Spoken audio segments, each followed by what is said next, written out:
Hey, what is up you guys? Welcome back to the channel. So today I'm bringing in a video for you that is going to help you maybe identify some reasons why you can't do some arm balances, because a lot of times we have the strength to do arm balances. I recently was talking to somebody, they were like, my lower body is so strong, it's not strong like your upper body, I can't do arm balances. There's no way around it. My core's weak, my upper body's weak, and that's just not the case. You don't have to have incredible strength to do arm balances in your upper body. You just need to understand the alignment of stacking your bones, because when you stack your bones, your body becomes light. Like if you were setting up to hit a golf ball and you're leaning way far back, like you're starting unbalanced. Same thing with baseball, with football, with all these sports. Like you want to be in balance. Wrestling has taught me that more than anything that I've done physically is with balance. So anyways, not going to go into all that. This is all about arm balances and common mistakes of why you probably aren't being able to do your arm balance. The first one we're going to start out with is the most beginner arm balance there is, crow pose bakasana. So without further ado, I'm going to show you the first mistake of why you might not be able to do your crow pose. So as I'm coming right here and I'm trying to, I can't go into crow pose from here, and I see this a lot. So you notice my weight is falling back. I'm trying to lift my feet and hold it right there. Can't do that. You have to shift forward so you'll feel the weight. Look at my hands right here.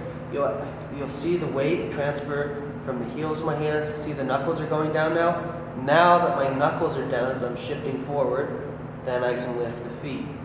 And then I'll be right. Boom. Shebang. So that's the first mistake, and pretty much the only mistake that I see. That should help you a lot. So you want to get the weight from the heels of your hands and keep shifting until you see those knuckles push down. You'll feel some weight to the finger pads, and then keep shifting forward. Once you get as much weight as you can to the fingertips and the knuckles of the fingers, and you can lift your feet, and that is going to be your crow pose. Don't have to have that much strength at all to do that.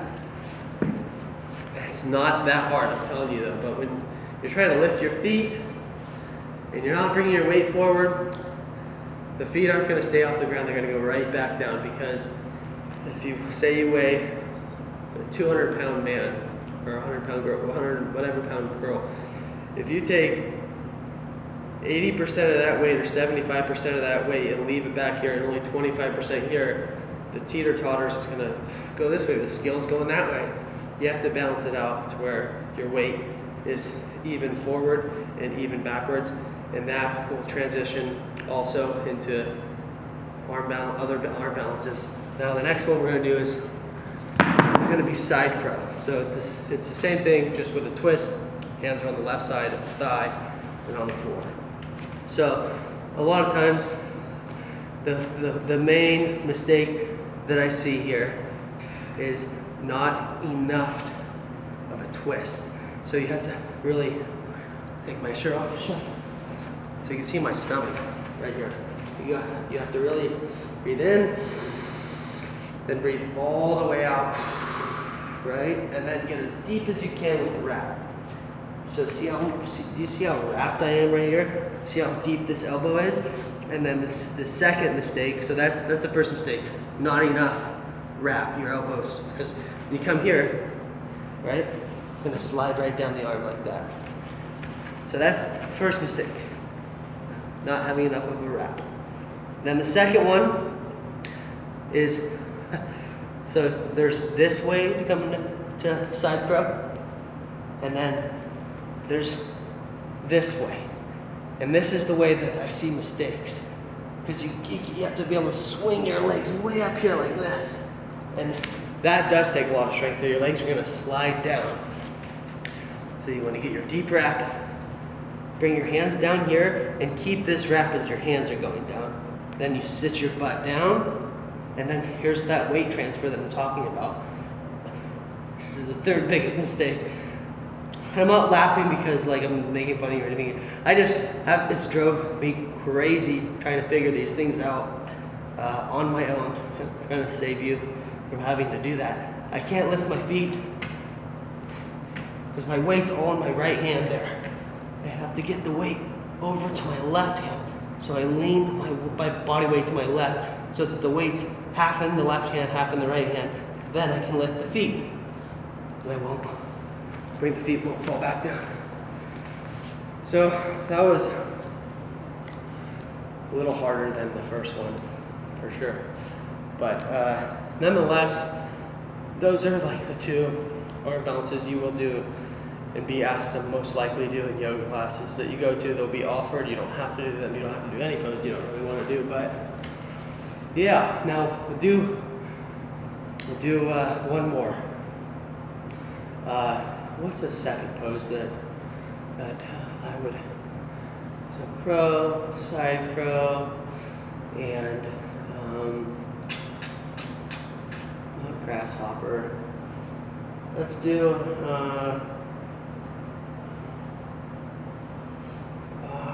okay. Kunyasana.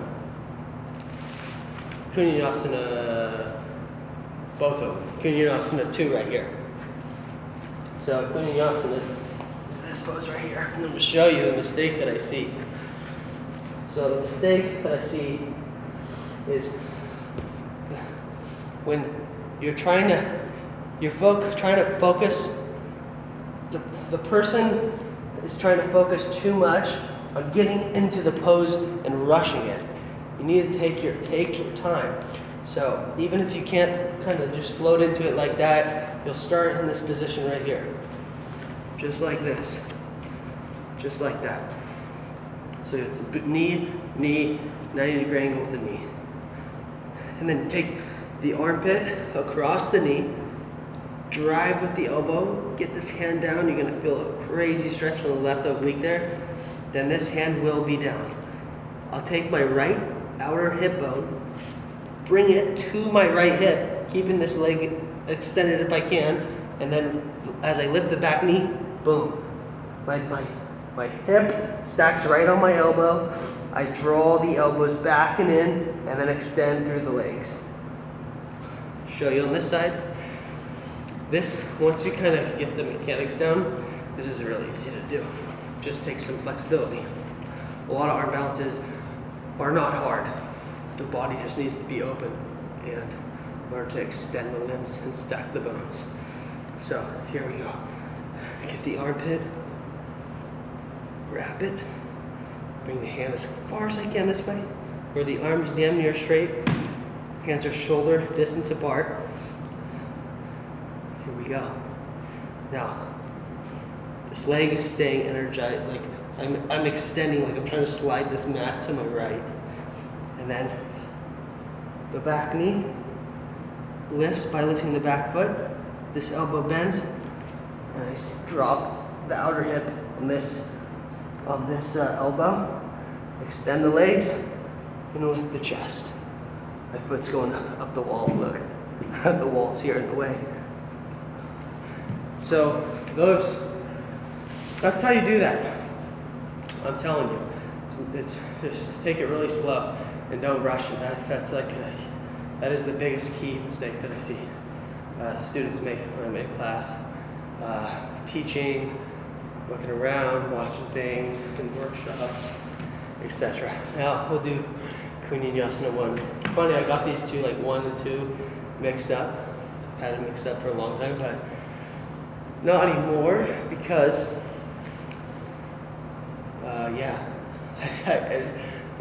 yours, your, and your, there, and there. It's kind of, anyways. I go on these little weird little runs sometimes. All right, the next one. We'll start in a lunge, nice and long. I'll show you from this angle, and then I'll show you from this angle, and I'll show you even from that angle here. So the mistake here is the legs are not active, and the weight is still back like in crow. So here, the legs are not active and the weight is still back. My foot won't come up because the weight is more than 50% back, 50% forward. And my chest is sinking. This is the hardest pose out of all four of these by far, because your right arm has nothing to balance on. And I'll show you from this angle. This arm is all just straight raw strength, holding me up. Here's the wall again. But yeah. Okay, I'm gonna show you this angle. This angle's better. Here we go. Arm balances are a serious workout. I'm telling you. All the upper body muscle. I didn't lift weights for like 8 years and just only did yoga. I kept a lot of my muscle. It's just different kind of muscle. So see my elbow? Nothing's resting on it here. And the chest lifts up, the legs spread, and that is what's gonna be making the body feel light. Is the reaching of the leg, the opposite leg, and the chest lifting up. And then the body will feel lighter, and it will be lighter, because anything that's like heavy altogether goes harder down than when it's spread it out and goes down. Gravity. So, those are the 4 arm balances that I'll cover in this video. I hope you learned something. If you learned anything from this video, let me know. And I would say the main thing to take away from this video is going to be, think of your body of like a scale, balance. When you're lifting the feet and your arm balances, is the weight 50% forward, 50% backwards, in balancing there, so you can balance actually on your hands, on the center of the hands, because you're not going to be able to lift your legs if the weight's 75% back and 25% forward. I hope you enjoyed this video. If there's yoga you'd like me to share with, my diet, just abs, some weightlifting tutorials, what I like to do to build certain muscles, and I'd love to share with you guys. I know recently I've been asked to talk about my journey with my addiction and my recovery and a lot of personal stuff, and I plan on doing that soon, you guys. I haven't wanted to talk about that for a really long time, and I feel like I'm ready to share that part of my journey, especially because I know that somebody out there is struggling with things that I have really struggled with in the past. Thank you for tuning into this video. If you like my content, subscribe to the channel and like the video. It really helps with building my YouTube, which I would like to do this year, and bring a lot of my daily life content that I like to do and what makes me feel good. So have a blessed day, and I will see you in the next one. Peace.